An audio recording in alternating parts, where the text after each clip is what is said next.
see them soon.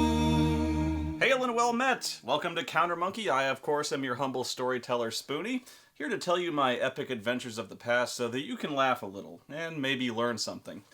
First, though, I'd like to, I was looking through some of my books over there, and I rediscovered this!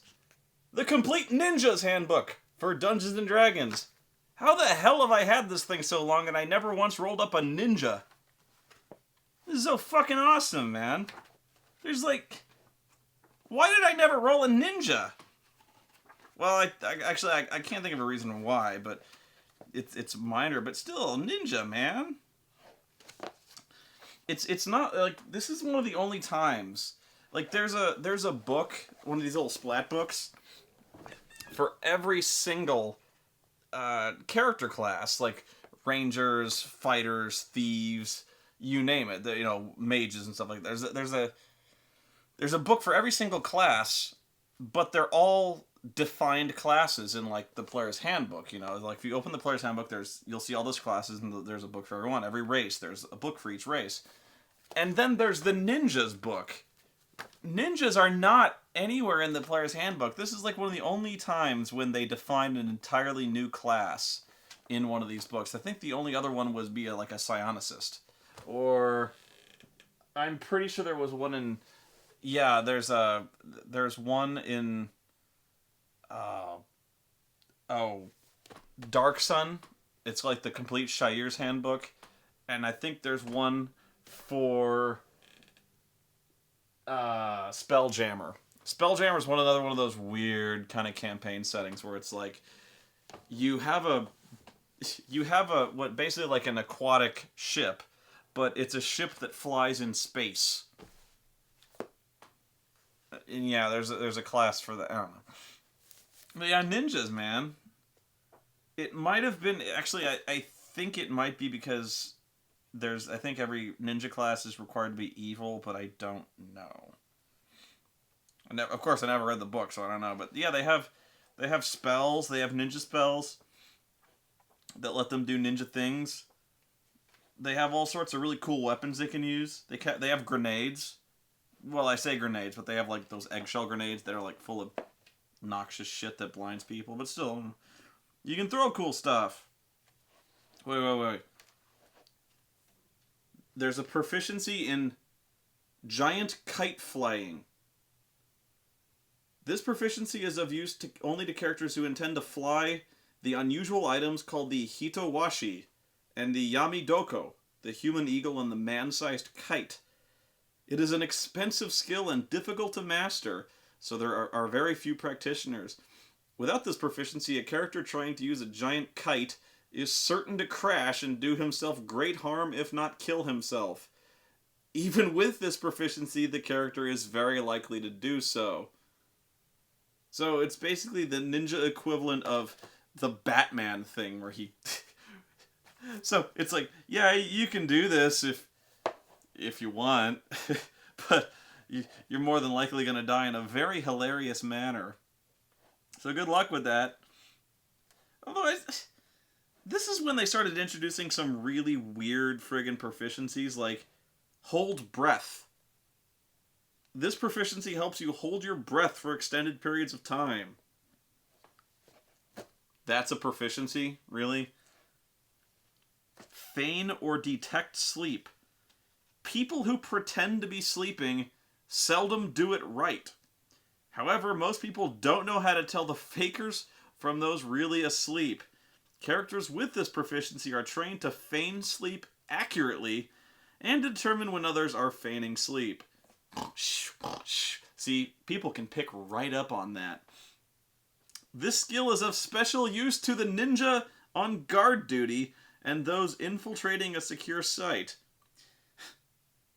A ninja will use this skill when listening to seemingly sleeping guards and guests.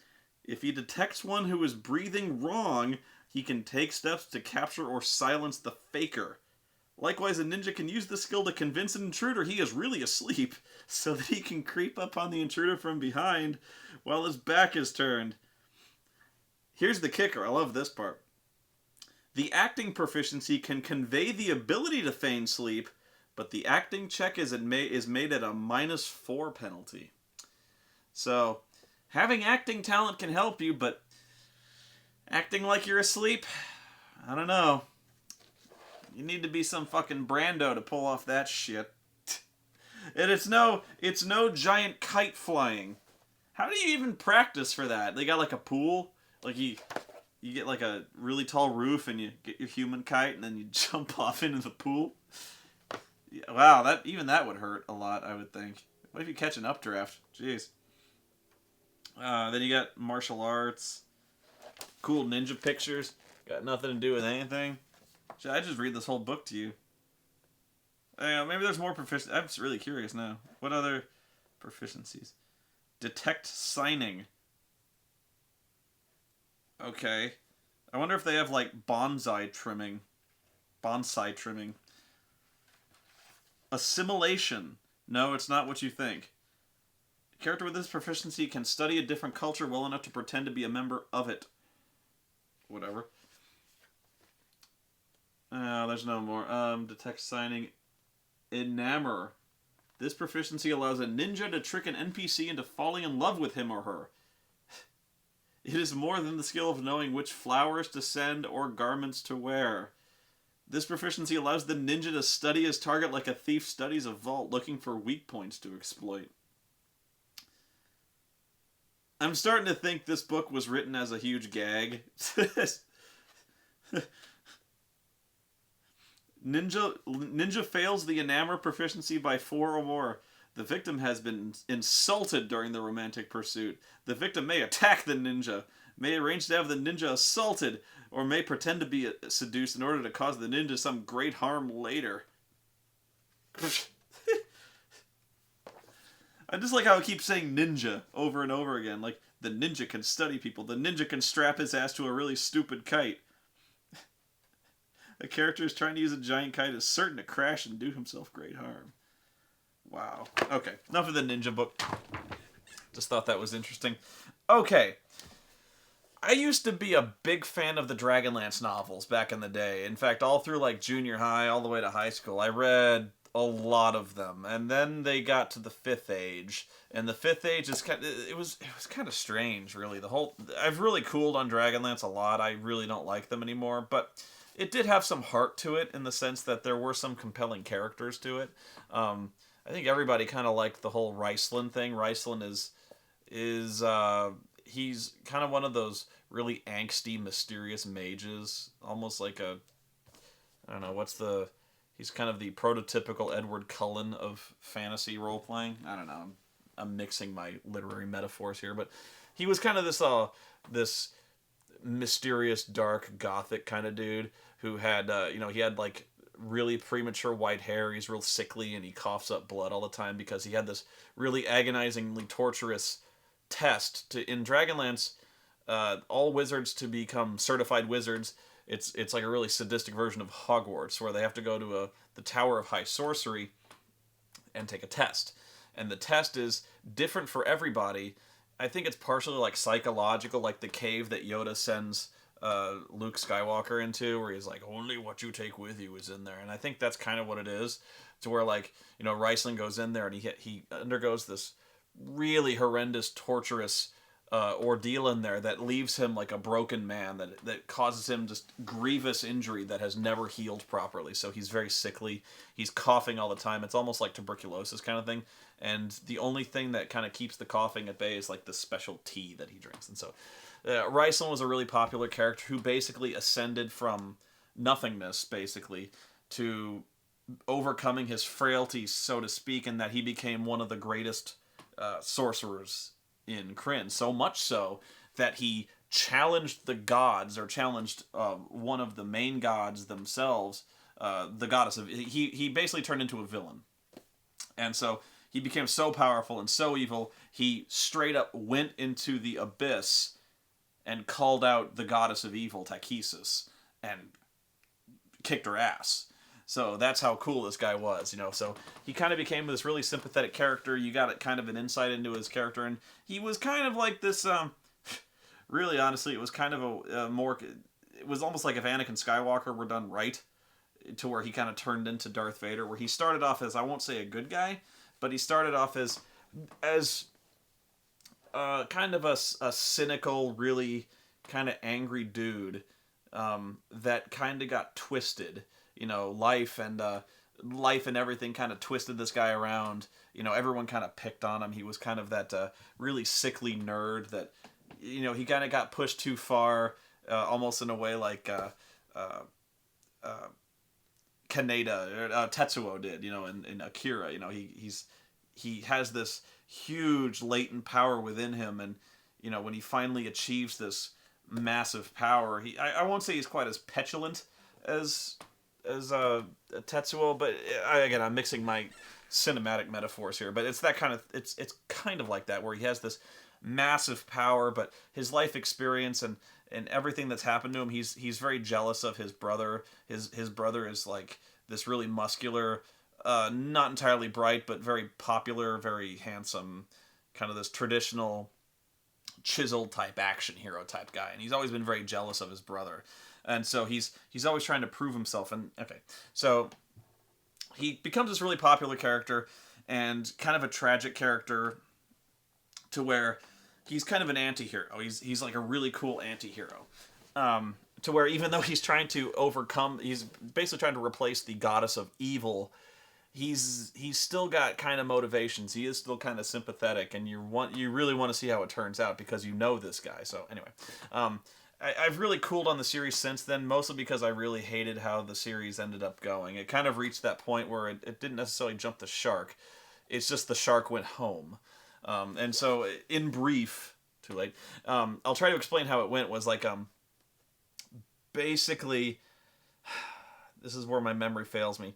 Basically, what happens is, after all the shit with Riceland, where Riceland kind of kicks Takhisis' ass, the father of the gods comes back. Basically, all the gods in Krynn in Dragonlance are related, and they're all the offspring of like the All-Father. It's kind of like Odin, but different, like the All-Father. It's like the father of all these gods. Anyway, so basically, their dad is coming home, and Daddy's very angry.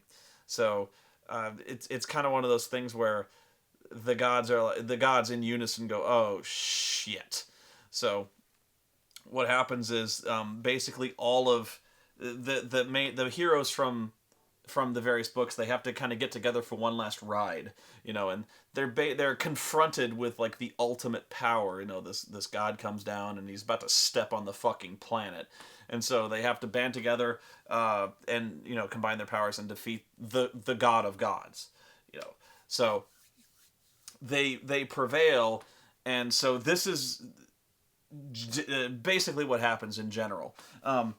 After their victory, like I think they entrap the essence of the father of the gods in like this cube. I can't remember because it doesn't really matter. But let's just say they prevail, and after that, the other three gods, the three main gods. There's a god of goodness, there's a god of neutrality, and the goddess of evil. And the premise of these gods is that the organization of this cosmology is that you have good, you have neutrality, and you have evil. And so good and evil are constantly struggling against each other, and there's the god of neutrality who kind of keeps things balanced. That's actually what he is. His symbol is a scale. He keeps these two sides balanced. The reasoning being that one side you can't actually have good overcome evil, because if good overcomes evil, there is kind of like it's almost like good becomes this puritanical oppression. Again, thinking back on it, didn't really make sense. But here's kind of what there's actually one of the defining moments of the books is called the Cataclysm, wherein the high priest of Paladine. What's a paladin? I think that's the name of the god of good, Paladine. The high priest calls down basically the wrath of Paladine to eradicate evil. And what happens is the wrath of the gods basically nukes, like just turns the entire city, like the biggest city in the world, into like a glass crater. And they're like, what the fuck? You know, they're like, this isn't what we wanted. You know, we wanted to wipe out evil. And, you know, again, I'm bastardizing the story a little bit, but you can't have, like, if evil wins, the world is destroyed, so we can't have evil win. But by the same token, if goodness, like, if the forces of good win, there's, like, a gray area, you know, like, all of a sudden there is no gray area anymore. That's very black and white, and then white crushes everything, and so there's a lot of innocent people who get trampled in the aftermath. There's kind of like you kind of have like this inquisition kind of result, which is what kind of happened to the Cataclysm. Was it kind of became like this inquisition, and so, you know, all the supposedly good people are like, everything that's evil and bad we wipe out. So that's kind of what happened, and I have to explain this because it's actually very key to the story I'm telling, or the problem I have with Dragonlance, one of many. So back to the story, the way the Fifth Age is ushered in is they overcome the father of the gods, and so basically what happens is the three gods kind of look at each other and they go, fuck it, we quit, and they walk away. And when I say walk away, I mean they leave the series. I can't explain it any easier than that. It would be like, let me think. Okay, let's say you're watching Thor, the movie Thor, and, you know, the Captain America and the Avengers get together, and, you know, let's say Odin gets really fucking pissed, and Odin is like, you know what, fuck these guys. They've corrupted my son, and they've taken my son Loki, and they've exiled him and shit. They killed my son, so I'm gonna go kick their ass. So the Avengers beat up Odin. Okay. Again, I'm mixing all sorts of shit, but let's bear with me. So let's say Odin goes apeshit and attacks them. The Avengers kick his ass. Then it would be like if Thor and everyone in Asgard was like, fuck it, this sucks. And then Asgard just floats away, and we never hear from him again. It's a little different in that in Krynn, these guys are magic. They are what makes magic work.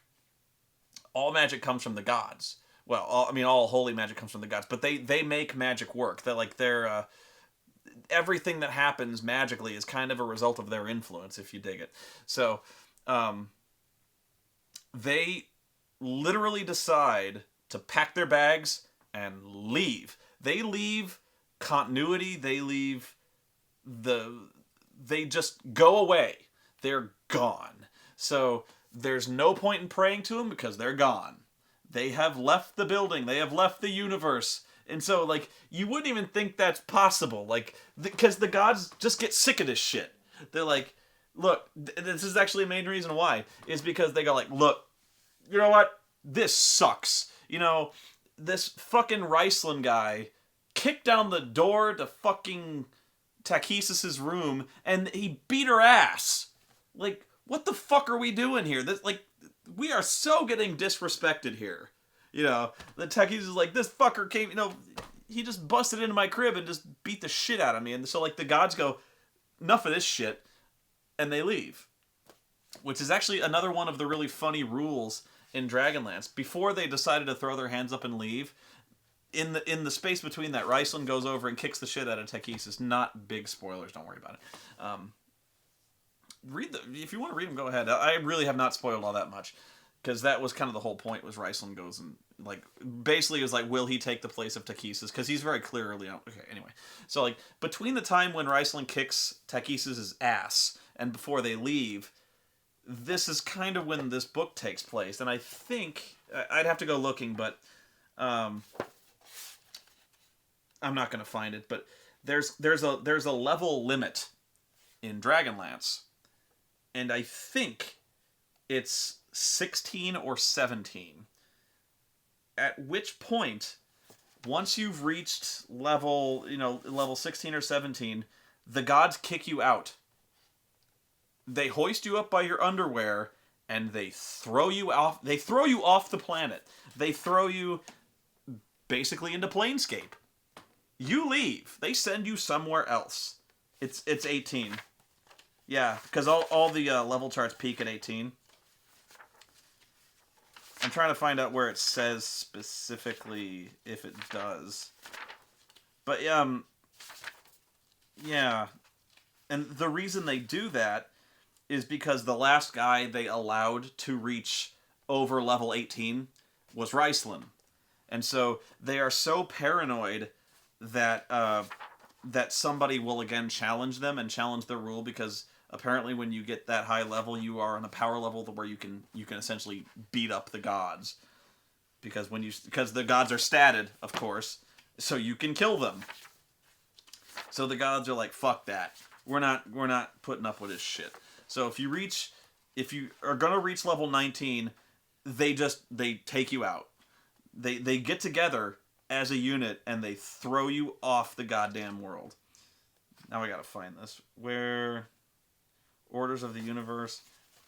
And again, I wouldn't get bogged down in this, but it actually is worth mentioning, because there's a whole sorts of really silly kind of rules where it's a good setting. I mean, there's actually a lot of stuff that goes on here that is very unique, and it gives Dragonlance a lot of really good, cool flavor to it, and that magic is handled differently, races are handled differently. This is one of the first ones I remember that really has any kind of overt racism, in the sense that half-elves are really kind of scorned. Any kind of half-breed race is very much scorned. And God, where is it?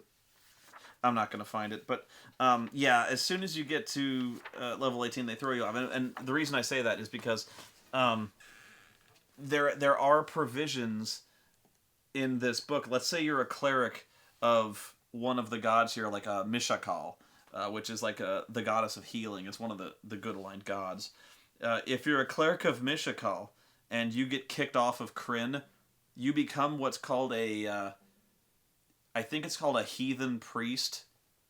So even if you're not kicked off, if you leave Kryn, the deities of Kryn only have influence on Kryn, whereas on like every other plane of existence, I remember what it is.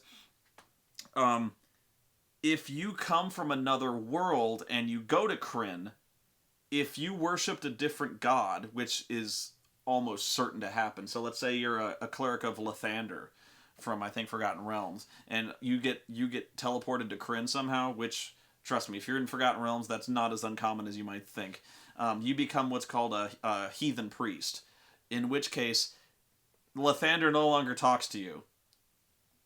So you're basically a cleric without cleric powers. You've become this schmuck, who's like, you have no one to pray to. It's another one of those really funny rules where I think, heathen priest. If you come from a world far removed from the Dragonlance saga, you become heathens. You lose all of your spellcasting abilities until you find a god of Kryn to worship. The gods of Kryn are the only ones who have powers in this world. So yeah, if you get teleported to any other world, the odds are good your god will listen to you. I think the only other place that really won't listen to you is in Ravenloft. And even then, if you go to Ravenloft, if you're a good aligned cleric or priest or whatever, even though your god doesn't answer you, something is. Which is actually one of the scarier parts of Ravenloft. So let's say, although Lathander's a bad example, but let's say you worship some, god X. That's a good god. Maybe like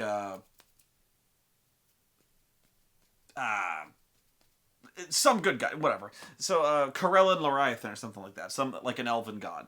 So you get teleported to Ravenloft and you pray to Corellin. Corellin does not answer you because he has no influence there. None of the gods do, but there are gods or something akin to gods that kind of run Ravenloft. So when you pray for spells, you can pray to Corellin, and something gives you your spells that you asked for.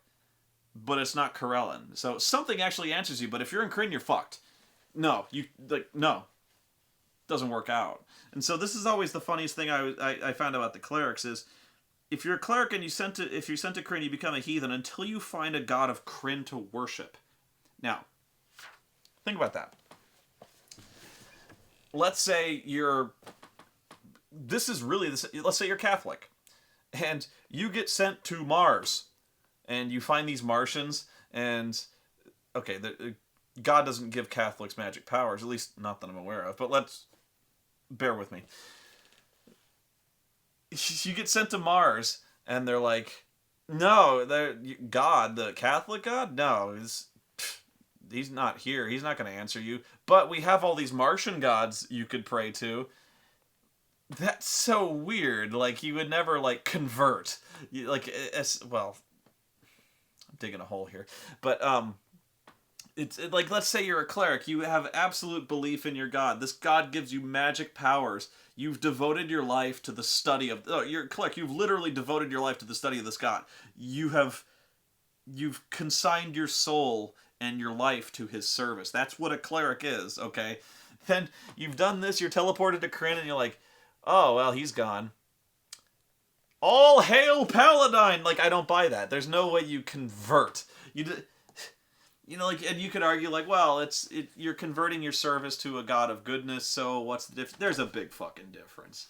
You don't change gods like you change your pants. So that was always one thing I found funny.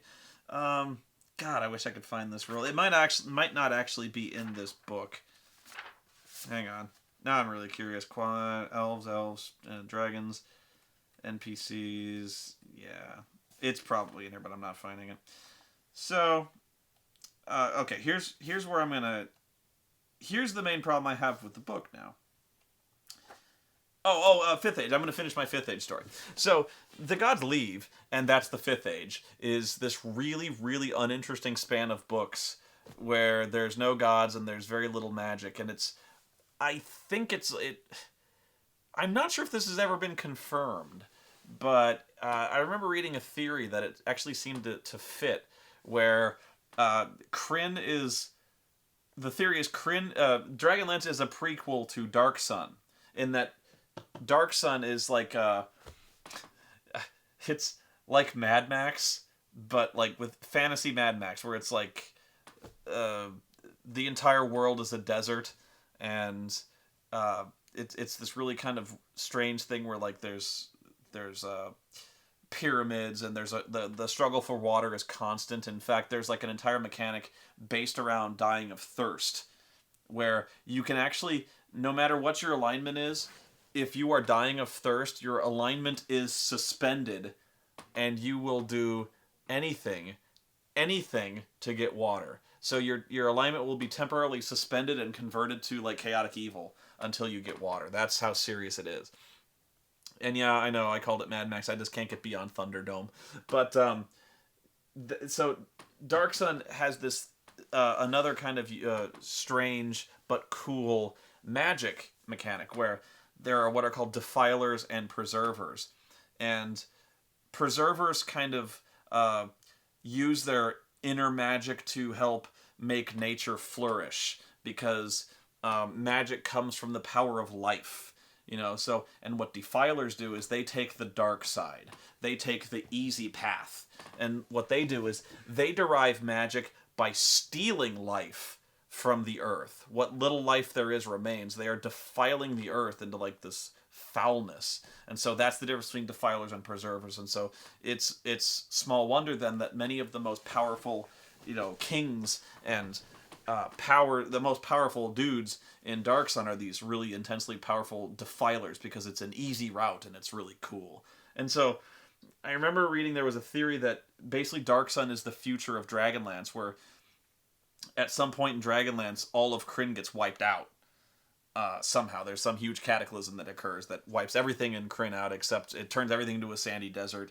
And the reason I say that is because after the gods leave Kryn, one of the only ways that magic still exists is by defiling and preserving. I don't know if they ever call it that, because again, I stopped reading it. I got really bored with it quickly. But yeah, so there's like defilers and preservers on Kryn, and so like I think there was actually credence to that. I'm not sure. But and the other main reason was actually, it's another reason I stopped reading the Star Wars extended universe novels, was there just became too many goddamn novels set in that universe. I couldn't keep up, and I read a lot. So like, especially when it got to the New Jedi Order, there were just too many fucking books coming out. Even if I read one a month, You know, one every 2 weeks, I couldn't keep up with his shit. So that was the other thing with Dragonlance was there was so much inflation when it came to the books. There were side plots. There were books called Heroes and Legends where like every even minor character in the Dragonlance, like Fewmaster Toad or something like that, got a book, and Kaz the Minotaur got a book. I don't even know who the fuck Kaz is. Every single character got like their own little mythology book, and there were like, it was crazy, you know. There were so many books coming out. There was no way to fucking keep up, and so like I was not enjoying the Fifth Age at all. So I was like, ugh, I quit. And there was this one thing. This huge tangent is leading to this completely unrelated thing I hated about Dragonlance, and I still have never understood it to this day. And this book is like really centrally based, or like the entire cosmology of Krynn, the entire organization of magic and wizardry in Dragonlance is based around this nonsensical concept. And here's what it is. To be a wizard in Krynn, at least, okay, to be a wizard in Krynn, you have to go to the Tower of High Sorcery and essentially get licensed. You have to pass a test or die. So many people who take the test die because the test is very, very difficult. And very few, I don't know if it's very few, but not many people pass. If you don't take the test, you can level up as a wizard, but you're basically a renegade, and the other wizards of High Sorcery will hunt you, and they'll kill you. I don't even think they make you take the test. They'll just be like, oh, you're not licensed, you're dead. So they'll kill you. And, you know, it's possible to play, but anytime you run into a wizard, they can kind of smell you, smell the power on you, and they'll kill you. So you pretty much have to play a character who's involved with the Tower of High Sorcery in some respect. So, when you've passed the... You can do this beforehand, but once you've passed the test of High Sorcery, you have to declare what robes you're going to wear. And that sounds... I mean, bear with me. There's three colors of robes that determine what order of wizard you are in. There's white, there's red, and there's black. I think you can kind of put together where this is going, where white is good guys, black is the bad guys, and red is the forces of neutrality. They tend to keep the balance. Now, I have so many problems with this. So it's not good guys and bad guys, but white are people devoted to good. Red are people devoted to neutrality, and black are people devoted to evil. And that's not an exaggeration, that's not hyperbole, that's not my terminology. That's what they are. That is, like, when a guy sees a wizard in a black robe, they're like, that guy is devoted to the concept of evil. It's well known. It's common. So like, and it's again, it's not, oh, he's devoted to the worship of Tachesis. He is, but that's kind of like, they might as well just hang a sign around their neck because it's that well known. They literally worship evil. They are evil. Basically wearing the black robes is a declaration that they are evil. That's what it means. They have openly declared themselves to be evil. Okay, two things. You can probably already see the problem in this. In fact, I'll read it because it's really strange. You can change orders, which is interesting. Okay. A white robe wizard must follow the ways of good and keep this goal in mind in all that he does.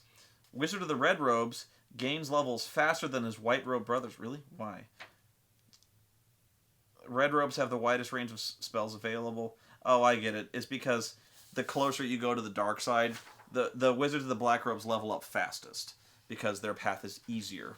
You know, it's the dark side.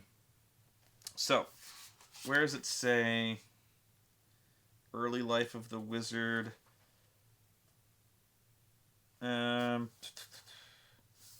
Okay, well, yeah, there's more in-depth descriptions, but yeah. So my first problem is the red robe guys. I've always had it explained to me in terms of like writing fiction. There's never such a thing as a villain who who considers himself evil. Nobody considers themselves evil unless they're insane, in which case you might be like, oh, I'm evil. And you know, there might be some guys who kind of are like really stupid, like quote unquote Satanists, who are like, yes, I worship evil, for I am evil. Posers. Okay, no, like nobody. The way I had it explained to me is everyone is the hero of their own story. Okay, so nobody, unless they really have a poor, you know, self-esteem or something, and even then they're like, nobody says like, I'm a bad I'm a bad guy, I am evil. Nobody really says that. Again, unless they're in the case of extreme mental duress or distress or something like that. So virtually nobody in a story will do this just because it's evil. Everyone who has any kind of motivation in a good story anyway believes that what they're doing is either the only course of action or believes what they're doing is right, or if not right, the only way to get out of a situation. You know, it's something that has to be done. So of course there's, you know, you can paint the gray area, you know, like what is good, what is bad, but whoever the character is, they are doing what seems best for them. So what they're doing cannot be evil if that's what they're doing, because they're, you know, nobody goes out intending to be evil, if you dig it. And by the same token, I don't think anybody really devotes themselves to neutrality. That seems weird to me. Except maybe the Swiss. You know, it just seems weird to be like, are you good or are you evil? I haven't decided. Who's gonna say that? You know, like, I can see all for, like, being a guy who wants to keep the peace. Sure, that's what a policeman does. You know, a policeman maintains the balance. He makes sure things are peaceful. He makes sure nobody gets out of hand. But you could easily argue that's a good guy. You know, that's a good thing they're doing, is to making sure that, you know, evil does not prevail. It's such a weird concept to be devoted to neutrality. And again, you're going to argue with me that, oh, druids are devoted to neutrality because they're attempting to maintain the balance, the elusive balance between, you know, nature and, you know, urban environments, or man and nature and stuff like that, whatever. But I just don't think anybody's like, ah, yes, I am a strict devotee to neutrality. Nobody, like, oh, you guys stay on that side, you guys stay on that side. We can't have any, I don't even know what the fuck, you know, like, what? I guess it's because the laundry's easier to do. Because I do not envy the white robes, keeping those fuckers clean. And you especially don't want the white robes doing the same load as the red robes guys, because all of a sudden the white robes are now the pink robes. You know, then you got some weirdness going on over there. Although that'd be a good prank for the black robes to play on the white robes, is to throw a red robe in, you know, hey, pink robe, hi. No. So, yeah, I don't really understand, even if your character is neutral, like, let's say, like, neutrality is essentially self-interest in a lot of ways. Although they're more dedicated to the philosophy of philosophical neutrality, which is really an asshole way to start thinking about things. It really doesn't make that much sense, and it's certainly not much of a way for a character to act. You know, it's actually kind of, even if you figure out how a character would act that way, it's either boring or the character is just as likely to turn on the party as it is to support them. Because whatever it is, it maintains the balance, whatever the fuck that means. So, yeah, first off, I have a problem with the red robes, but the black robes. You're a wizard, okay? Picture this. You've just passed the Tower of High Sorcery, and you are an unbelievable asshole. Huge asshole. You would kick a baby off the tower if it meant getting you another magic spell. You are fucking evil. You are just completely socially maladjusted. You will murder someone for a ham sandwich. You are open. You openly, not openly, but you definitely consider yourself an evil bastard. You will do anything. You intend to rule the world one day with your dark, foul fucking magics. Now, with that in mind, you've passed your test, and the counselor goes, "Well done! Now, what robes would you like to wear?"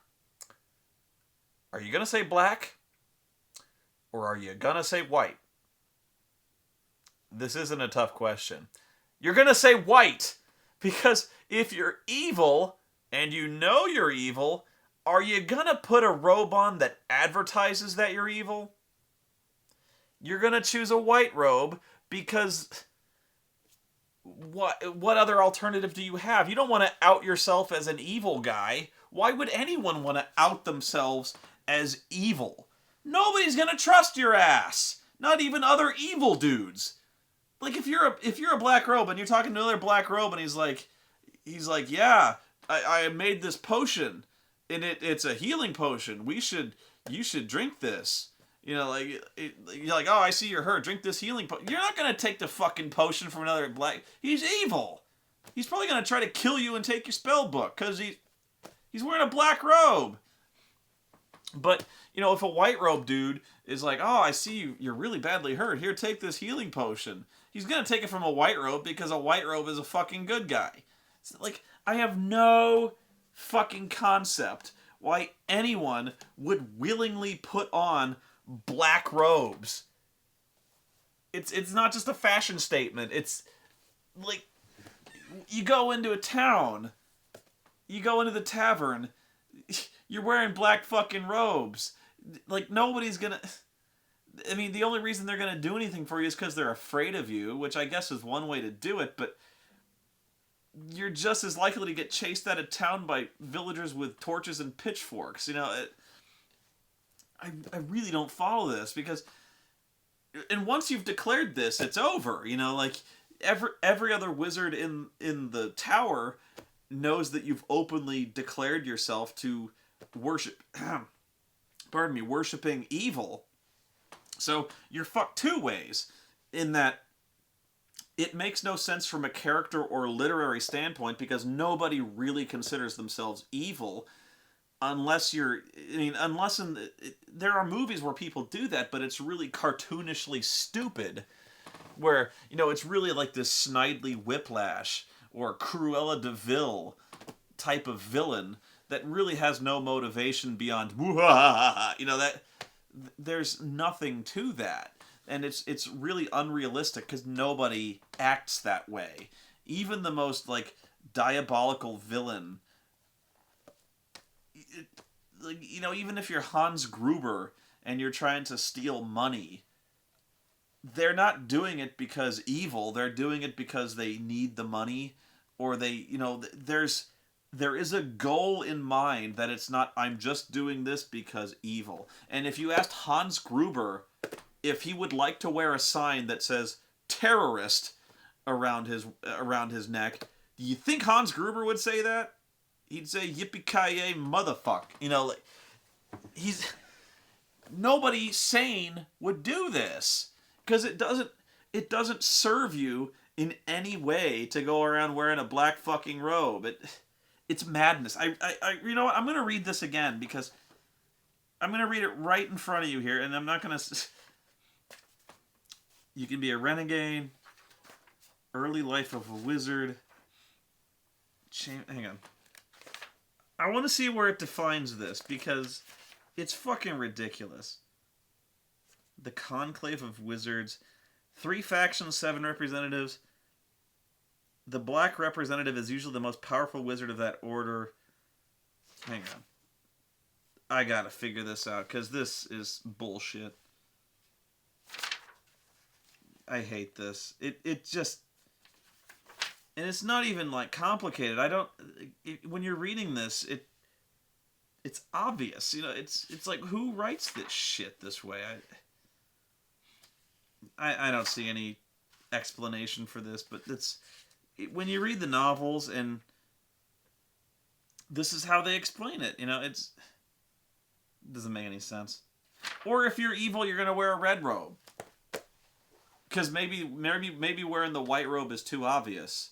But you're not. You're gonna wear anything but the fucking black robes, explain this to me seriously. Like, I need help with this one because it, you know, even as a kid, I was reading this going like, who the fuck would do this? Like, you know, Riceland changed orders. He used to wear the red robes. Again, makes no sense. But he changed them into black robes. Because he was like, and it wasn't even really by choice. It was, but it wasn't. In the sense that the choice was almost made for him. It was almost forced on him because he was kind of, I think, possessed by this spirit of an evil archmage, like the ghost of one, that had kind of, he kind of made a deal, like a Faustian deal with this spirit that allowed him to survive the test and gave him this power.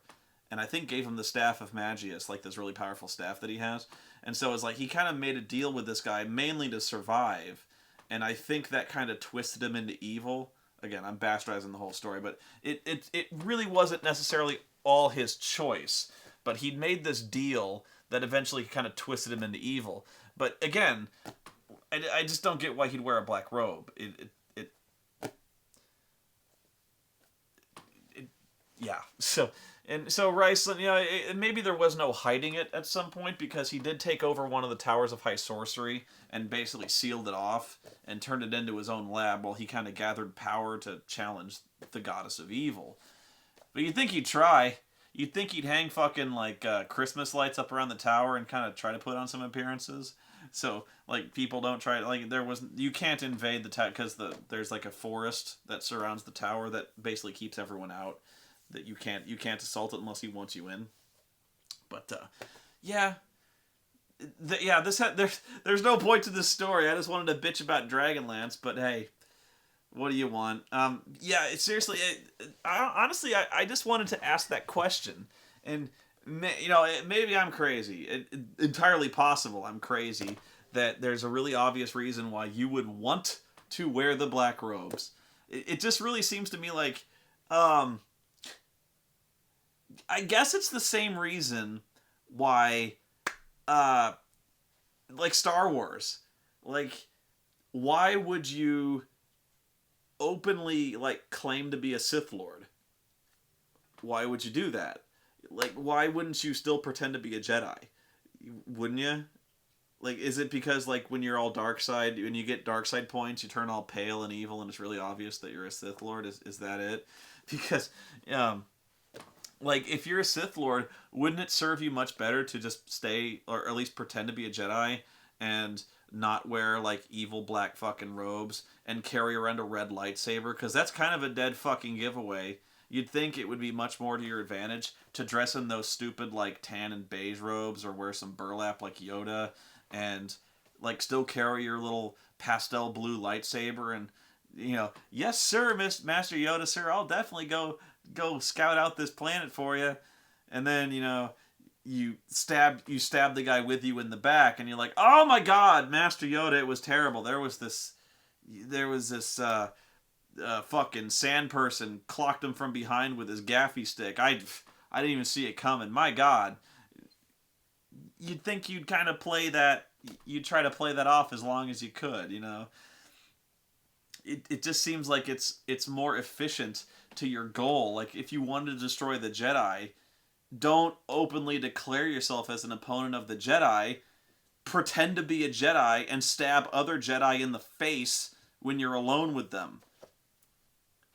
And you can still call your Sith Lord dude and talk to him and get instructions. Like, do you really need to be there in person to get, like, Sith Lord training on how to choke a fucker?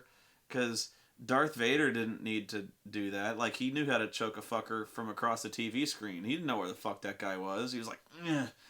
He just saw the guy. So, like, couldn't you just get on, like, a Skype call and the guy be like, here's how you choke a bitch? And there you go. You know, I just... like, why would you put on, like, you know, in Knights of the Old Republic, do you really need to put on, like, the evil fuck-off mask when you're Darth Revan or something? Like, why? I don't use a fucking red lightsaber.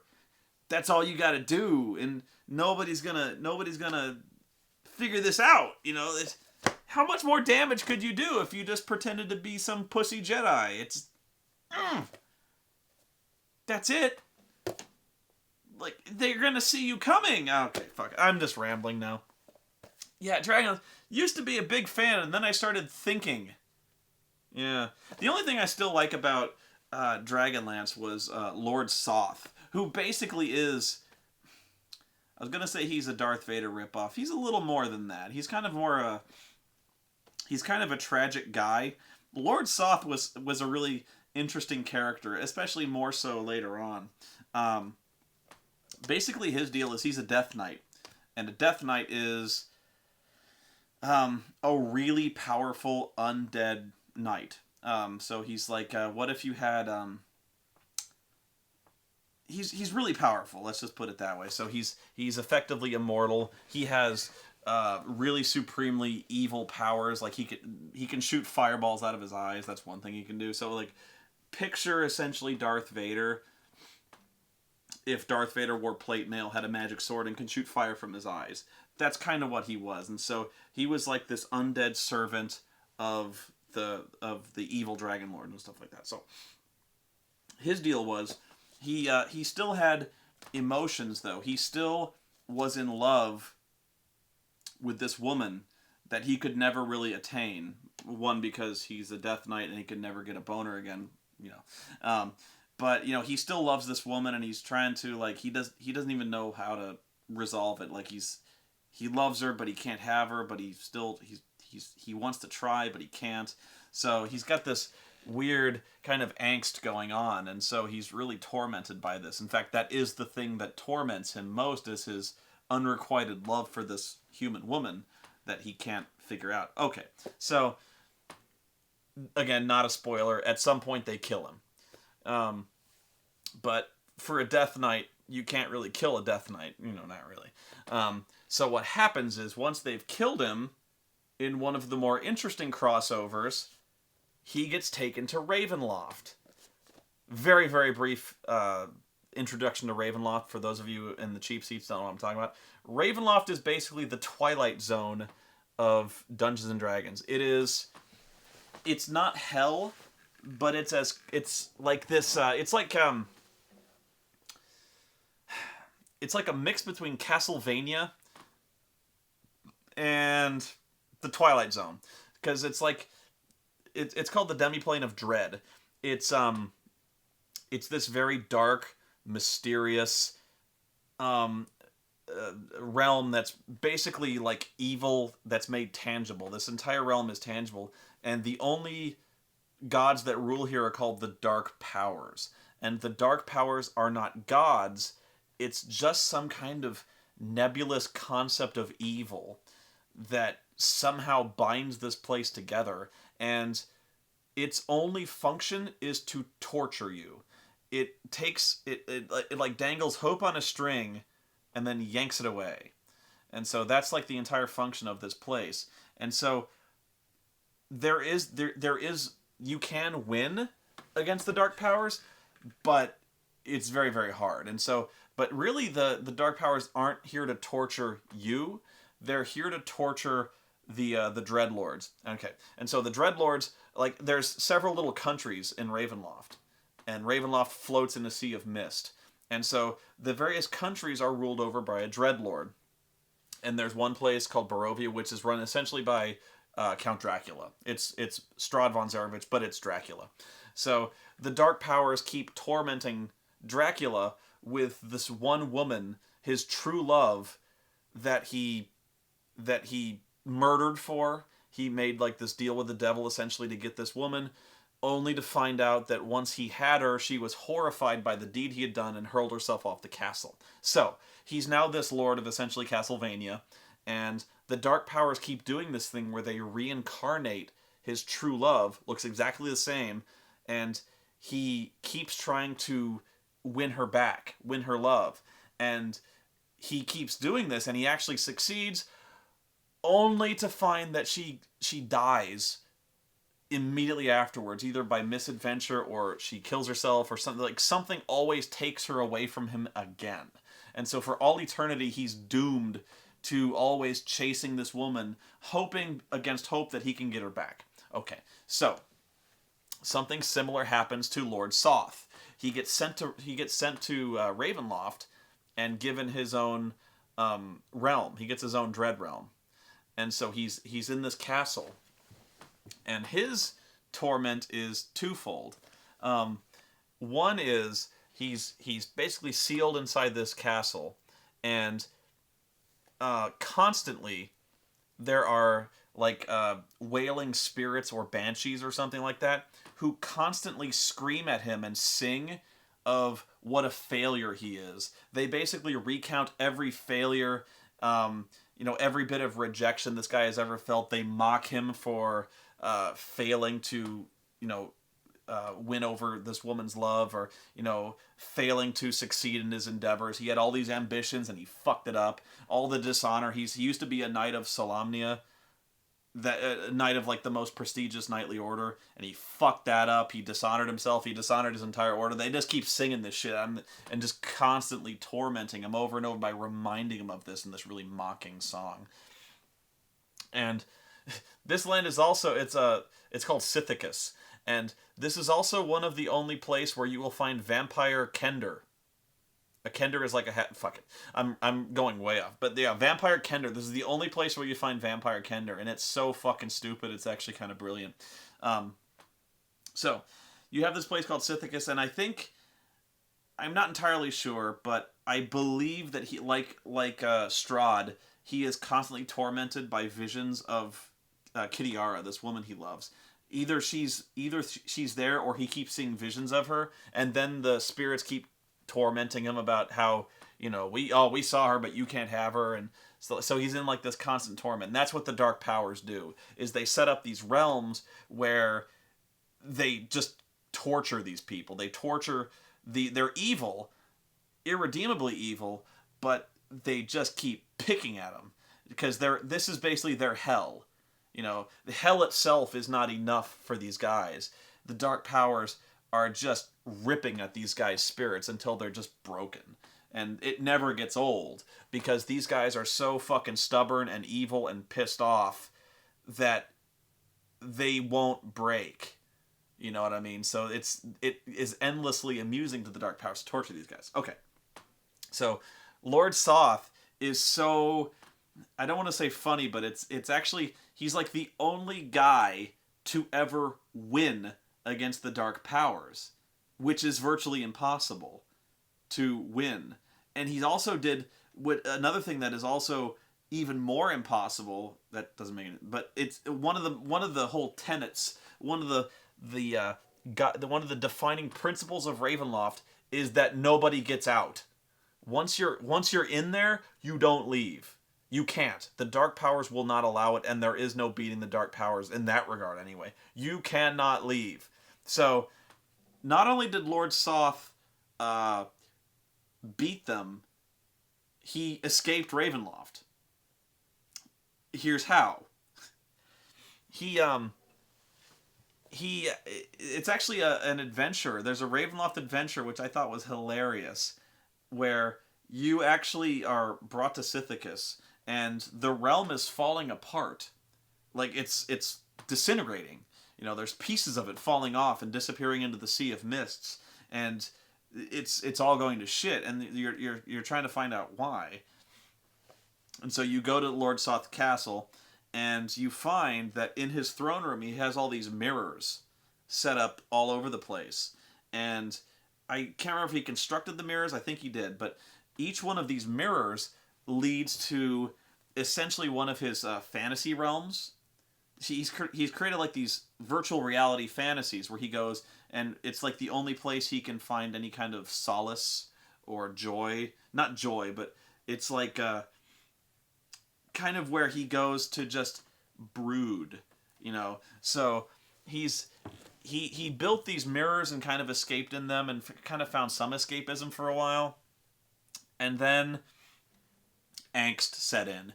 Even deeper angst than when he got sent to Ravenloft, because one of the main things about Ravenloft is they torture these guys, but what gets amusing is the dark powers like doing it because the guys in Ravenloft don't believe that they deserve to be tortured when they do.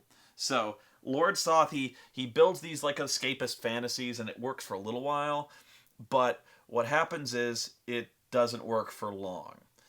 What starts to happen is these spirits scream at him, and they keep reciting all his failures, and it hurts, and he wails and he weeps and he cries for like a century. This goes on, until eventually Lord Soth he fuck it. That's basically what he just goes fuck it. And he sits there, and the ghosts are like all dancing around him, like, you suck, you dishonored yourself, ha ha ha. You fucked up your only chance at happiness. How does it feel? And Soth is like, yeah, I did that. I don't even give a fuck. He ceases entirely to give a single fuck.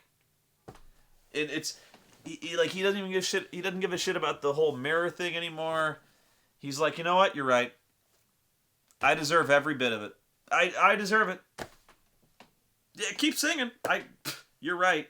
So like that's his whole thing is like he is so just crushed. He is broken. Just he's like the most apathetic, just resigned asshole. He's in hell. He knows it. He doesn't even care anymore. He deserves it. So what happens is the spirits, no matter how long they yell at him and they taunt him and they mock him, he just kind of sits there. There's no getting to him anymore. There's nothing that they can say or do, or they could prance this woman. They could prance Kitiara up to him and be like, "She's all yours. Take her." He'd be like, "I don't deserve her." Like he would. He'd be like, "I don't." And they could be like, "Oh, you don't deserve her? How about if we kill her? Do you care then?" He's like, "No." Like there has never been a guy in like D&D novel history who has just stopped caring about everything as much as this guy stopped giving a shit about everything. So what happens is the spirits, like, they stop. They're like, we got nothing. Like, he's just sitting there. He is shut down. And so the Dread Realms are held together by the will of the guy who rules it, So like he doesn't care about anything anymore, and the realm is falling apart. And so what happens is the dark powers get bored, or like they get frustrated. They're like, we're torturing this guy, and he doesn't care. This sucks. They're like, we set this whole thing up, and he's what an asshole. So like the dark powers, they're like, God damn it, you're so fucking boring, and they kick him out. They send him back. And I'm like, that's brilliant. That is so fucking brilliant. Like, what if you sent a guy to hell? He didn't give a shit. Like, you could burn him alive. You could prance his whole family in front of him and murder them before his eyes. He's just like, I had it coming. So like the whole hell has no purpose if you accept the punishment. You know what I mean? The whole purpose of hell is torment, but you can't torment this guy. And so the dark powers are just like, get out. You gotta be an asshole about this. Why can't you just like weep and cry for eternity like fucking Dracula over there? See, he's playing ball at least. He's still trying to like redeem himself or some shit. Get out. So they kick him out. I love that. That's one of the best things about Dragonlance to ever come out of that. Was I was like, you know what? It's a really bad adventure, honestly. I didn't like it at all, but the plot line was great because it's an adventure that's not even about the player characters. They're just kind of there to watch. Basically like, here's this is really fucked up. Watch this. I think it takes place in a novel too. I remember there's an adventure where that happens, and there's like a novel. It's like Night of the Black Rose or something like that. Yeah, it's such a it's clever. It's almost like another one of those cases where somebody read the book of Ravenloft and what its whole philosophy is. And, you know, there's probably a line somewhere that's like, you do not get out of Ravenloft. Seriously, there is no way. Because there was like, I can't remember, but there was like this huge campaign-long series of adventure modules that were really poorly published out of order, but I can never remember. But okay, this ties into it. Don't worry, I'm not going off on a supreme tangent here. There's a like 8 or something adventures where one of the Dreadlords decides that he's gonna get out. He's gonna defy the odds and he's gonna get out of here. So he's this really powerful lich who his punishment is that, among many things, is he cannot learn any new spells. So he's got this ultimate power, but he's stuck with the same spells he's always known, and he can't get out. Nobody can get out. So eventually he forms an alliance, a very loose alliance, with Strahd von Zarovich, who's in the neighboring kingdom. And so they decide they're going to work together and find a way out of here. So they're basically pooling their magical talent, and the way they're doing this is basically he's collecting like a battery of souls kind of thing, where he's just reaping souls like a motherfucker, and he figures like if he can create like a rift big enough with all this soul energy, he can rip a hole through the mists of Ravenloft and get out. And actually, he kind of does these calculations, and the science of it, as far as science-y magic goes, is sound. It's going to work. It takes a shitload of preparation, and so that's what the whole campaign is about, is trying to thwart his preparations. And it doesn't work. Because, well, I mean, I think actually when you thwart the preparations and then all hell breaks loose, because, yeah, you succeed in making sure he doesn't get out, but when you do this, the power, the immense cataclysmic power of all these released energies rips a gigantic hole in the entire plane, the entire demi-plane. Which is why the new versions of Ravenloft look way different than the old versions. Because a big fucking goatsy hole got ripped in the middle of it. So it really altered the entire topography of the realm. It was this really huge event. So, so like this whole thing, like the most powerful lich ever who gets sent to Ravenloft because he's such an evil bastard, combined with the most powerful vampire, like he's paired with Dracula, these two fucking titans of magic do everything they can, and they fail. They can't get out. They almost did.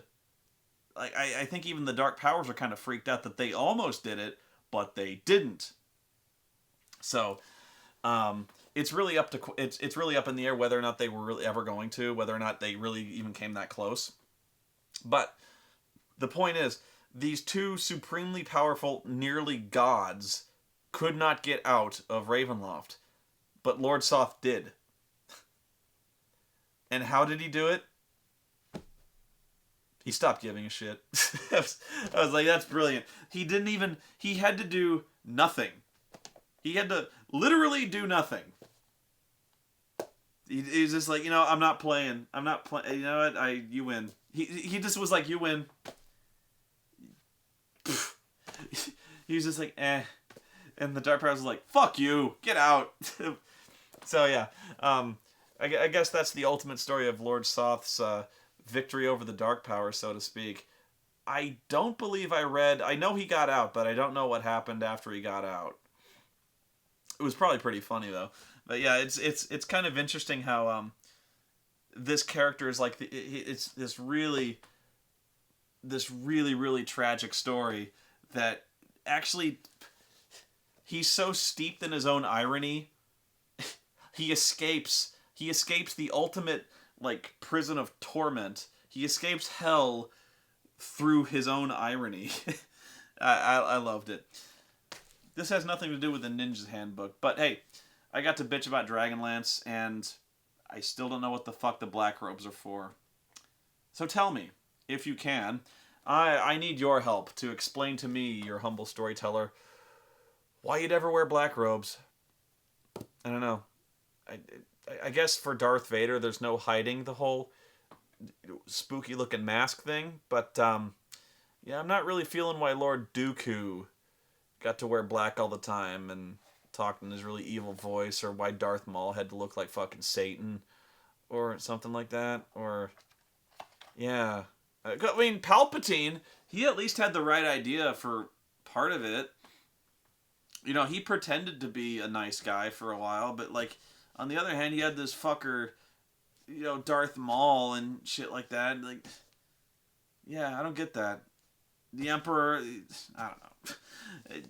I guess like some of them tried to conceal themselves, but like, you know, as soon as Anakin Skywalker turned to Darth Vader, of course he had to wear, like, even before that even before he turned to the fully to the dark side, he was dressed like this black leather wearing asshole. He of course had a scar across his face. He had like really sunken eyes and really greasy fucking hair. You'd think he'd take better care of himself if he was gonna like, I don't know. Don't wear black robes. If you're evil, if you must play an evil character, at least dress nice. Don't wear a sign that says "Don't trust me, I'm an asshole." That's because that's what the black robes are. Okay. I'm done. I'm done for now. Don't wear black robes.